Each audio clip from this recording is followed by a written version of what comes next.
52 area photographers got together 80 years ago and established the Dallas Camera Club. They were printmakers who often crossed paths at a local camera store and decided to form a club to help develop their black and white printmaking skills. From the beginning, the objective of the club has been the mutual entertainment and education of its members in all forms of amateur photographic art. Meetings were held in members' homes on the first and third Mondays of each month. To place the birth of the club in a historical context, let's consider what else was happening in 1934. Hitler became the Führer of Germany. The Queen Mary was launched. The FBI ambushed and killed bank robbers Bonnie and Clyde. Donald Duck appeared on screen for the first time. The Photographic Society of America was founded. FDR was in his second year as president, and the Great Depression had reached a turning point with unemployment decreasing to 22%. Little is known about the club prior to 1960, but here are a few tidbits. In the late 1930s, two club members wrote a column entitled Amateur Camera Editor for the Dallas Journal, which later merged into the Dallas Morning News. Amateur photographers were invited to submit their questions for the column. In 1944, the Dallas Camera Club members mounted an exhibition at the Dallas Fine Art Museum, the DMA today. The club continued to meet during World War II with about 40 members. The club had assigned competition subjects, a Print of the Month contest, and field trips. Many other camera clubs ceased to operate during the war. Some say that ours may be the oldest continuously operating camera club in the country. Over time, the Dallas Camera Club's logos reflected its Dallas heritage and the photo technology of the day. We do not have a record of the logo prior to 1958. View camera lenses and 35mm film were featured twice each on logos. A contest was held as a part of the 75th anniversary celebration to update the logo. A new one was chosen by membership from 29 entries. It drops the reference to film and provides a contemporary look. The club's present twice-a-month meeting format seems to date back into the 50s and probably the 40s.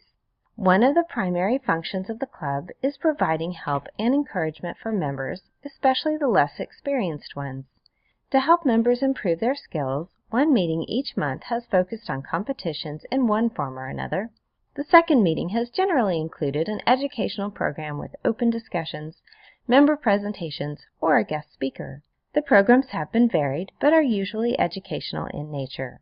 Programs have included discussions of sports, time-lapse, night, aerial and wildlife photography, software and equipment, image composition, and image processing. The tagline from a 2002 Dallas Camera Club brochure pretty much sums it up, suggesting the Dallas Camera Club is where amateur photographers become great photographers.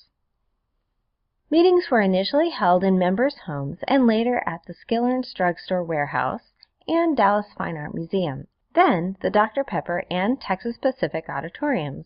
In 1965, meetings were moved to the Coca-Cola Bottling Company on Lemon Avenue and remained there until facility renovations forced us to move in 1987. We met at a number of places over the next 9 years until settling in at the Parker Chiropractic College in 1996. Under new ownership, Parker College started expanding their educational offerings in 2011 and needed the space we were renting. This led to our move to the Congregation Shereth Israel in January of last year. The club has embraced several new technologies over the years. It was founded in the era of monochrome darkroom printing. Slides were introduced in the 1940s when 35mm cameras and Kodachrome film became readily available. Color prints were added in 1970 and had to be member printed. In 1990, the rules were relaxed so that commercial prints could be used. Digital technology made it easier to make color prints, and in 2003, masters were again required to print their own images. The club considered adding video in 1991. Sentiments ran high. It has been said that when video cameras are mentioned at DCC, the common response is akin to that given 3-day-old fish. Video was never embraced. Digital imaging provided a major technological discontinuity and forever changed the landscape. 10 years passed from the time the technology was first discussed to adoption. Digitally altered prints or slides were not allowed in the regular competitions initially, although there was a special digital print category for a short time. By 2006, the classification of digital prints was dropped, and digitally processed prints were allowed in all club competitions. Digital projected images were added to the slide competition in 2004, and the category name was changed to projected images the following year. By 2008, slides were no longer being entered, and the rules were changed to allow only digital projected images. Will video or phonography be next? Monthly competitions with both open and themed entries appear to have been part of the club from its inception. Special competition topics were assigned to encourage members to step outside their comfort zones. Some of the many interesting themes included triangles, darkroom enhancement, emotions, design in nature, signboards, love, railroads, moving water, opposites, and cemeteries. Prints were displayed on a lighted easel while the judges' comments are presented. It was just 3 years ago that the current format of projecting all images was adopted. Judges used to attend the meetings and comment on the images real time. This presented some challenges when members questioned the judges' critiques. By the mid-1980s, the club turned to recording the judges' comments, which were played as the prints and slides were shown. Judges are now submitting written comments which are incorporated into the competition show. Mentoring programs have been tried over the years with varying degrees of success. A member could bring slides or prints and receive written comments by a capable photographer in 1962. In 1972, an expert of the month would show examples of his or her work and provide a critique of any pictures brought in by members. In 2007, these programs morphed into training sessions held before the meetings. These sessions addressed topics of general interest and have become very popular. Some recent program topics include matte cutting, panoramas, portrait retouching, digital processing, and audio-video presentations. Study groups were added to the training program in 2012. The newsletter, Through the Lens, was originally published twice monthly. In 1972, it became a monthly publication. Electronic distribution of the newsletter began in 1999. The Dallas Camera Club website is relatively new. The original website was activated in 2002. The website continues to evolve today. Many of our members have learned about the club through the website. The website continues to expand to meet members' needs. The first yearbook was published in 1958 but was discontinued when the club went paperless last year. The yearbook's contents are now available on the website along with the newsletter. Field trips have been part of the club's activities as early as 1940. The club hosted 3 or 4 field trips per year in the 1980s. Recently, we have been taking about 10 field trips each year. Field trip destinations have included New Mexico, Oklahoma, Louisiana, Arkansas, and all over Dallas and Texas. Some trips are 1 day, while others are 2 or 3 day outings. Some of the more unusual field trips have been to the Roller Derby, Avery Island, Queen Wilhelmina State Park, Taos, Jerome Pine Tree Farm, Golden Triangle Saddle Club, ice skating, Big Bend, and Argyle Acres. The club even took field trips to Hawaii and France, and a trip to Ireland is planned for this year. The club has supported workshops, work groups, exhibitions, conferences, salons, and competitions over the years for its members, PSA and GSCCC, and the Dallas photographic community in general. Club members presented a program on Channel 13 titled Basic Photography in 1967. Several years later, a 4-part series called Creative Photography was produced for Channel 33.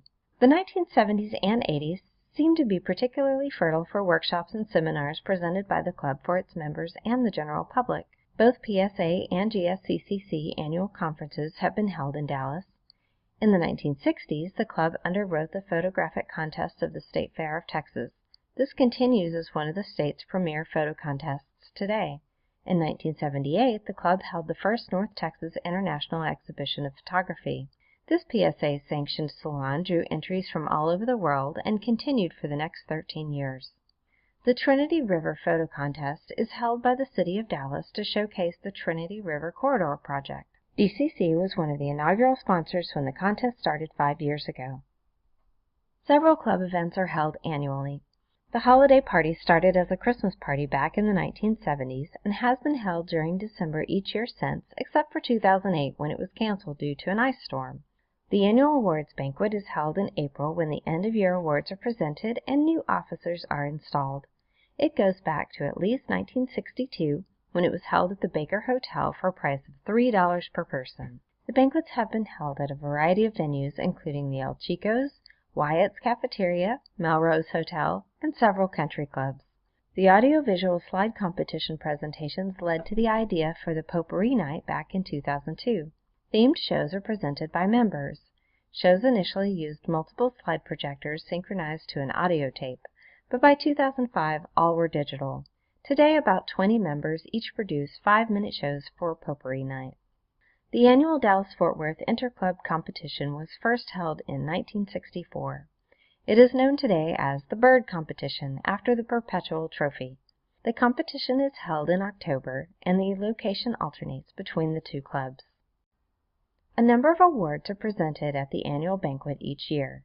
In addition to the High Points and Image of the Year awards, the club presents the annual Service Award, which started as the Photographer of the Year award in 1960. The award originally recognized photographic skill and service, but was changed in 1978 to an award for outstanding service to the club.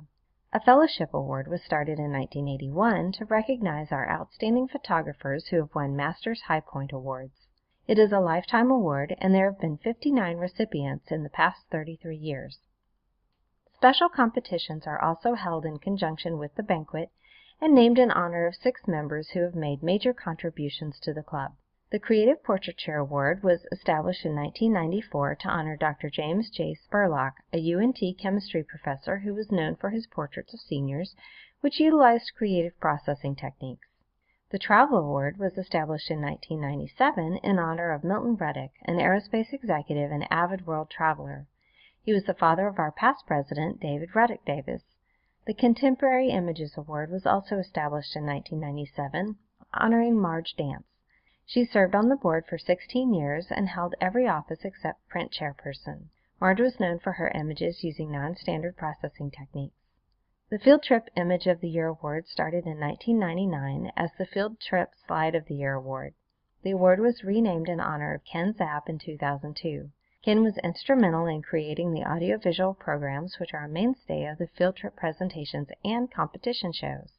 The Photojournalism Award was established in 2011, honoring Barbara and Ralph Pike, who have both been recognized for their outstanding photojournalism images. Both have been longtime members of the club, GSCCC, and PSA, serving as board members and actively contributing to these organizations. The Dallas Camera Club has flourished because of its members. Over the years, many have graciously given their time and support to make the club a success. A fitting place to end this history is to take a look at some of our club's alumni who have distinguished themselves as successful professional photographers or who have made some other notable contributions outside the club. Here are a few.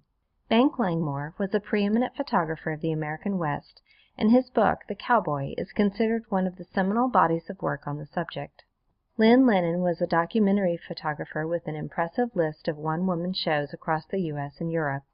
Dr. Paul Greenberg's prints can be found in the collections of the Dallas Museum of Art, the Houston Museum of Fine Arts, and the Amon Carter Museum, among others. He was a founding member of the Allen Street Gallery.